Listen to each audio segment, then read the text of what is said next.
Hi, this is Derek Sai from learnbyblogging.com. Today I want to show you how I had another accident, water burst accident on my drip irrigation system, and I want to show you how I fixed it or attempt to fix it. This is the second time that it happened, and we'll see what happens after I fix it.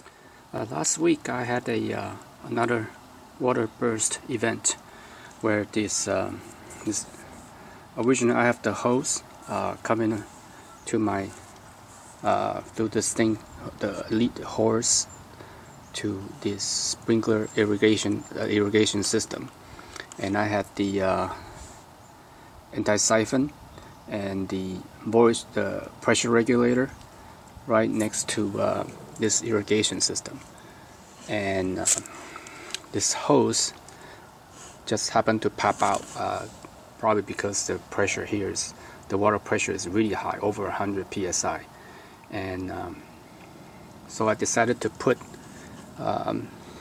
this thing here. Instead of was over here, I move it to near the hose, and once I turn it on, I'm starting to see you can see the pretty tight. Use my right hand. You can see this thing starting to leak from the pressure regulator. So after I studied a little bit more, I found out that this anti-siphon and the pressure regulator should be behind the irrigation system. Should be behind in the back here instead of the front. So what I'm going to do is I'm going to move this guy over here, and I'm going to put these anti-siphon and pressure regulator behind the irrigation system. So let's see if that helps avoid this dripping problem. You can see it just will not stop dripping. Either my water pressure is too high or some other reasons. So I'm going to give that experiment. I'm going to test the water pressure using this pressure gauge. So let's take a look how much pressure I got here. Ooh. Sure enough, I'm getting like wow, almost 120 psi. It's no wonder the pressure gauge, the pressure regulator is leaking water.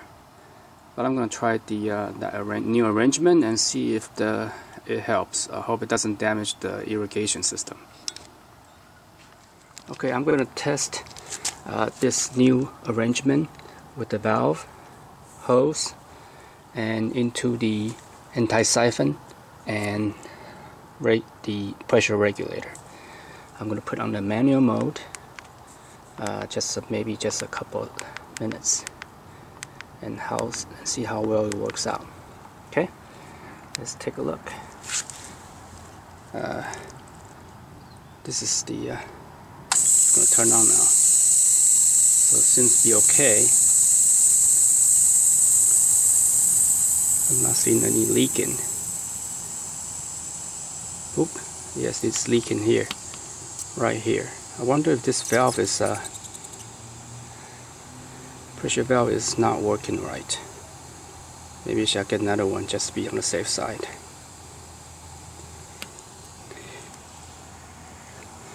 Maybe it's broken.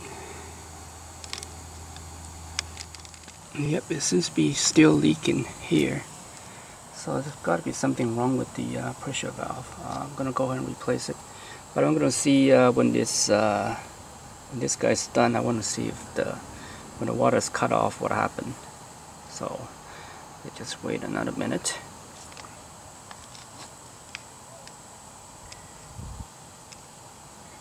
And we have very nice hyacinth that I'm growing here. And I have this beautiful hyacinth. I really like that. It's called purple grapes. Beautiful. It does look kind of like grapes. Oh, okay, now the water is cut off. And I want to see this water is leaking out very in great mass. I don't know if that is the correct way, but anyway, I'm gonna go ahead and replace this pressure valve, even though it's brand new, to see if that still happens.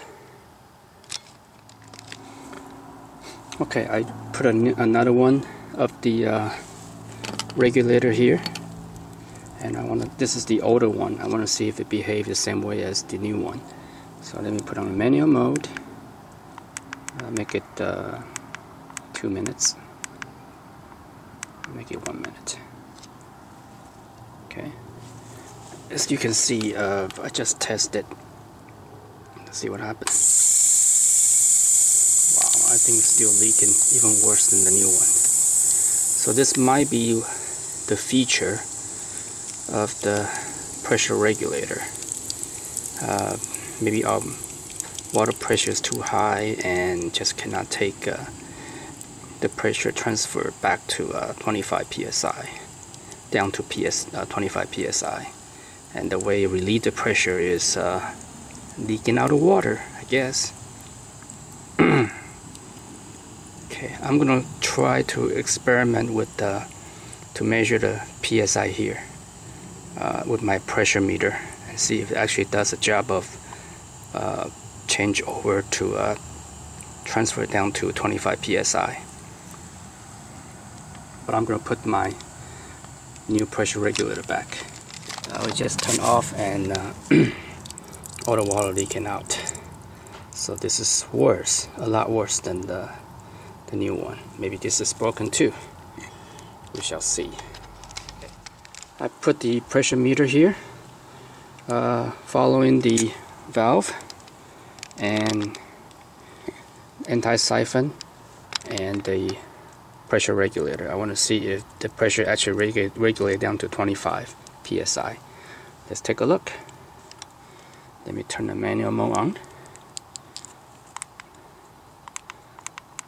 Make it 1 minute. Okay, and let's see this thing turn on. Usually wait about a few seconds. Okay.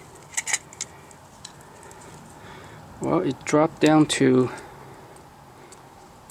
50 psi, not 25 as.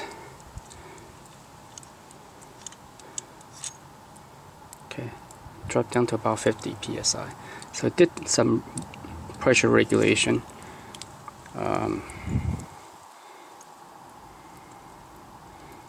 But not as advertised.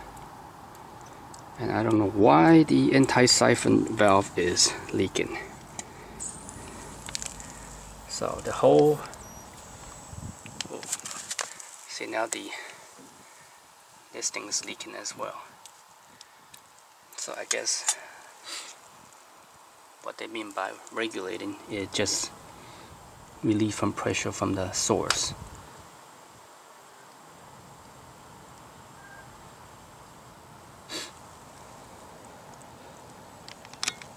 Okay, I put the new regulator back and I'm gonna try it again. Hopefully it doesn't leak as much as the old one. Make it 1 minute and let's let it see. Let's see what happened here. It's about to turn on. Okay. Now the new regulator seems to work a lot better. It doesn't leak in the beginning, not as much, but still leak a little bit, as you can see. Now the question here is, what happened at the end? Okay. Now let me turn off the. Just turn it off and let's see what happened.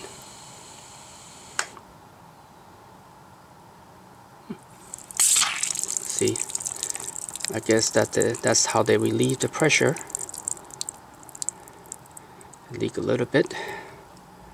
but not as bad as the old one. So having the valve in the beginning shut off the entire water input, so that there's only limited amount of water it can leak. So basically the hose here, the lead hose, water is going to leak out, and that shouldn't be too bad. Not much water wasted. So I'm going to go ahead and put on the auto mode and start the regular operation. That seems to be okay. I wish there's a way to catch the water and save the water. Maybe I'll put a bucket underneath it just to save water for watering the flower and plants. Okay? So there you have it. I finished fixing the irrigation system, and I'm hoping that this time it will be truly fixed. And I'm probably gonna keep an eye on it regularly, make sure it doesn't burst again, and wish me luck. Bye now.